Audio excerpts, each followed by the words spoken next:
বৃষ্টির মধ্যেও আগুনের তাণ্ডবে সর্বস্ব হারালো এক পরিবার। ঘটনা হাপানিয়া এলাকার কার্তিক মুন্ডার বাড়িতে। স্থানীয় সূত্রে জানা যায়, হঠাৎ করেই বাড়িতে আগুন লাগে। মুহূর্তের মধ্যে আগুন গোটা বাড়িতে ছড়িয়ে পড়ে।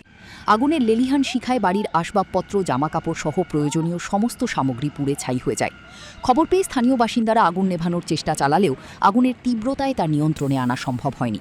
পরে দমকল বাহিনী ঘটনাস্থলে পৌঁছে আগুন নিয়ন্ত্রণে আনে। তবে ততক্ষণে পুরো বাড়িটি ভস্মীভূত হয়ে যায়।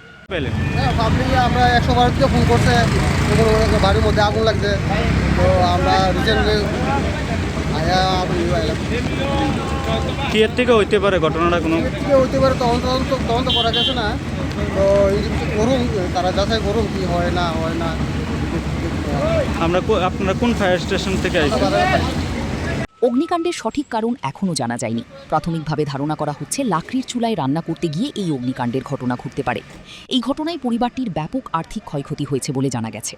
Bureau report, news now.